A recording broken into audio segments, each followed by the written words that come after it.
producer, editor, the main man, Robbie Steve Booth.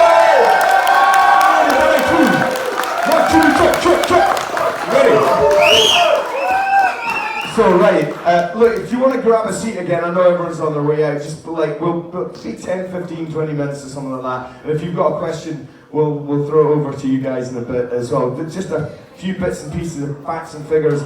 Robbie, where do I start? It's fucking awesome. A few technical hitches tonight, so just maybe like what happened, and just a couple of weird things going on, but it's a new edit, right? If any of you have seen that film called Fight Club, you know the bit where Brad Pitt puts in like little flicks of him like having a wank or that? That was me in the projector room tonight, so you're welcome, yeah. So when did this whole project start? When was it, when did it sort of come to become an idea, from the idea to actually being a real thing? It was about 10 years ago or something. I wrote this like crazy, insane movie about it, but I spoke to an actual movie producer and he was like, if you want to make that, you're going to need millions, so write a sort of stripped back version and use that to try and crowdfund your next thing as a platform to make an even bigger and better one. Who's up for the bigger and better one? All you better get your genitals blown off in it. I mean, exploded blown off of me. How much all in? Stop laughing, Penny. All in though, how much did it cost? I mean, to make that, because I mean, it is amazing what you've done. We're being vague about it, saying roughly the price of a second-hand Skoda, because we've been told, don't tell anyone how much you made this film for, because if you go to sell it, you're going to get ripped the fuck off. So if anyone asks, it was £1 million, 20 million grillion billion rubles, pesos. There's loads of like band members and sort of, walk-on parts and kind of cameo appearances. How did you get all of those people involved? Bullshit. just no money involved, just pure bullshit. By the way, I just want to say, yeah, Snars, Nick Dynamite himself. Get it for up. Snars here. He's starting on the wedding. He's starting on the wedding. Snars, have you got to go? Have you got to go back to the wedding? Alright, okay. Because if you had the boost, I would have got you up for like a word like or something. How many people in the audience right now were actually in the film? Put your hands up. I'm sorry, that's a good amount. It was great. Everyone, where I was sitting, everyone around me was like, yeah, I was in it. Look, I'm in the next scene. And in terms of like pulling people in, how did you do that? What was was there any real master plan to it? No real master plan, but it was like for the likes of Blag and Nick, who you were in the scene with. It was sort of like, I'd met Nick a few times and I knew they were playing Bannerman's. Shout out to Christian who just left, sorry.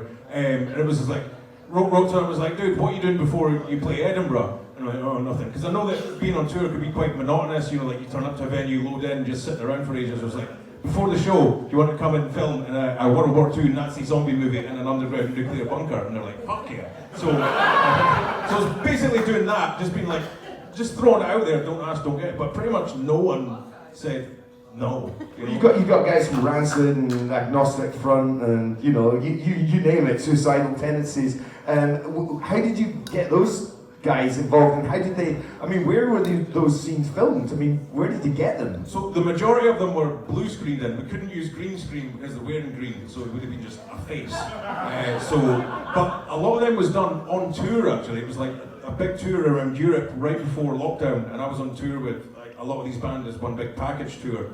And but there was like one guy, he was like the man of the tour, and I was like, if I get this guy, everybody else is going to want to do it. So he was the first guy I approached. Luke, he's the drummer of band Wisdom and Chains, and he was just this crazy, louder than life American character, just so American. Hey everybody, how are you doing? It's breakfast time. Before you even woken up and open your eyes, it's big and American. So if there's real Americans here, and I was like, right, if I get that guy, everybody else is going to like, fucking take Dynamite, that sounds cool, I want involved. And I was right, I got this guy first, and then everyone was like, I want to fucking be in it. So that was the first step for like all these guys. Like going forward, if you get the opportunity, which you're obviously going to like make it bigger and better for 20 million, grillion, zillion pounds, right? Are you going to keep that kind of theme going? Or are you going to try and get musicians to be involved? That's the plan, and kind of like, I don't know if you've seen the Sharknado films. Like, not that that's a benchmark, right?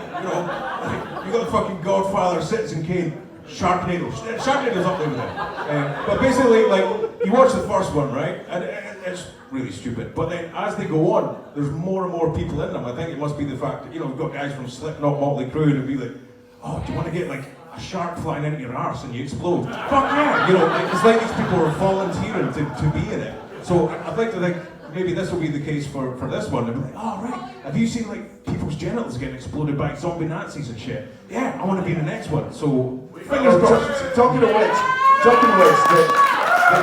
the special effects are incredible. I mean, how did you make that work? Have you got someone, an expert doing it? Or, I mean, the head explosions and, you know, genital explosions. Is it you? This guy. Oh my God. So, but then, Stig's probably, Ian started making the fake blood, and then Stig sort of took over making a lot of the fake blood.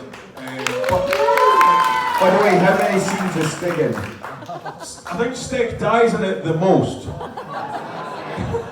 But like I was doing Stig Watch today. I've seen it once before in Dunfermline. I was like, I think five times, but there's probably like twice that. There's more. I mean, like the main effect of the blood explosions was there's only so much you could do with CGI. So the idea was like, what if we fill water balloons with fake blood, and if we throw them at people, and from the point of impact we'll edit it.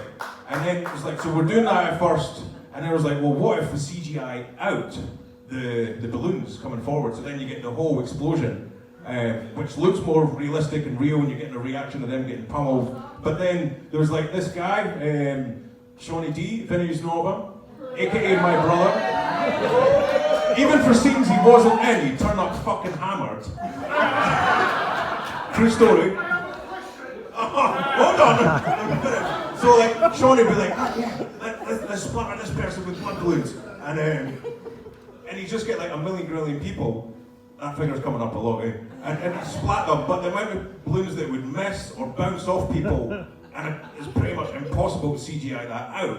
So I was like, fuck. So we had to implement a rule. If you throw a blood balloon and it misses or bursts, doesn't burst, bounces off someone, you have to get pasted yourself at the end of it. So that was a rule we had to implement, and if we go for blood balloons in the next one, it's going to happen again. There's what about awful? Like, did you have to go to like butchers and get bits of like liver and lung and stomachs and that kind of stuff? There's bits where it looks pretty gory.